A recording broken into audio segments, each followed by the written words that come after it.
నిన్న కేటీఆర్ పైన కొండ సురేఖ చేసిన వ్యాఖ్యలకు ఈరోజు బీఆర్ఎస్ కార్పొరేటర్లందరూ ఇక్కడికి వచ్చి జూబ్లీహిల్స్ పోలీస్ స్టేషన్లో కంప్లైంట్ ఇవ్వడం జరిగింది.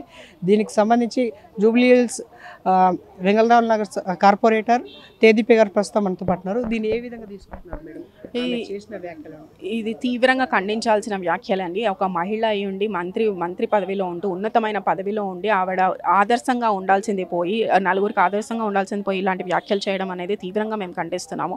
ఏదో మనోవేదనకి గురయ్యాను, మనోవేదనలో మాట్లాడానంటే కాదు. ఎందుకంటే మనం మాట్లాడే ముందు ఆలోచించి మాట్లాడాలి. ఎందుకంటే మనము ఒక మంత్రి పదవిలో ఉంది, ఒక ఉన్నతమైన పదవిలో ఉంది. మన మాటలు యావత్ రాష్ట్రం చూస్తారు, రాష్ట్రంలో అందరూ గమనిస్తారు అనేది కూడా ఆలోచించకుండా ఇంకిత జ్ఞానం లేకుండా ఆవిడ మాట్లాడడం జరిగింది. ఈరోజు ఈ మాటల్ని మేము తీవ్రంగా ఖండిస్తున్నాం. కేటీఆర్ గారు ఒక బ్రాండ్ ఇమేజ్ మీకు కూడా తెలుసు. ఇప్పుడు ఆయన ఐటీ మినిస్టర్గా ఉండకపోని ఒక యూత్లో కూడా ఆయనకు ఒక బ్రాండ్ ఇమేజ్ ఉంది.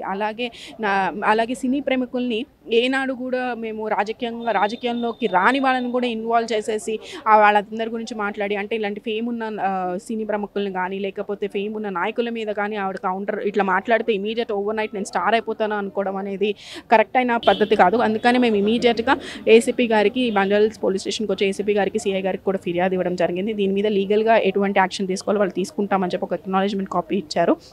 మేము కూడా పోలీస్ శాఖని కోరుతున్నాం. ఏదైతే డిఫమేషన్ అంటే ఏదైతే డిఫేమ్ చేయడానికి ట్రై చేశారో ఆవిడ, ఇలాంటి వాళ్ళని తీసుకుని వచ్చి ఆవిడ మాట్లాడడం అనేది డిఫేమ్ చేశారు. పైగా మహిళల్ని కించపరిచేలాగా ఒక మహిళా నాయకురాలు అయ్యుండి, మహిళా మంత్రి అయ్యుండి ఇలా మహిళల్ని కించపరిచే విధంగా మాట్లాడారు. కాబట్టి ఇంకోసారి ఇట్లాంటి రిపీట్ చేయకూడదు. కంపల్సరీగా బహిరంగంగా ఆవిడ వచ్చి క్షమాపణ చెప్పాలి. కేటీఆర్ గారికి క్షమాపణ చెప్పాలి. అలాగే సమంత గారికి, రకుల్ ప్రీత్ గారికి, నాగార్జున గారు ప్రతి ఒక్క ఫ్యామిలీస్ని ఇన్వాల్వ్ చేసి ఆవిడ మాట్లాడారు. కాబట్టి వాళ్ళ కుటుంబ సభ్యులందరికీ కూడా క్షమాపణ చెప్పాలని చెప్పి మేము కోరటం జరిగింది.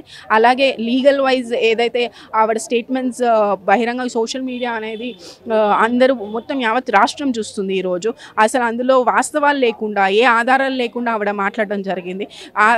వితౌట్ ఎనీ ప్రూఫ్స్తో ఆవిడ మాట్లాడటం చాలామంది మీద ప్రభావం చూపిస్తుంది. కాబట్టి దాని మీద ఇమీడియట్ యాక్షన్ తీసుకోవాల్సిందిగా పోలీస్ శాఖ. నిజంగా ఫోన్ ట్యాపింగ్ చేసిందని చెప్పేసి అంటారు కదా మేడం, అరే మీరు ఎంతవరకు మీకు ఫోన్ ట్యాపింగ్ విషయం ఇంకా అందరికీ తెలిసిందేనండి. నిజంగా ప్రూఫ్స్ ఉంటే ఈ పార్టీకి యాక్షన్ తీసుకునేవాళ్ళు. అటువంటి ప్రూఫ్స్ ఏమీ లేవు కాబట్టి ఇప్పుడు వరకు ఎలాంటి చర్యలు తీసుకోలేదు.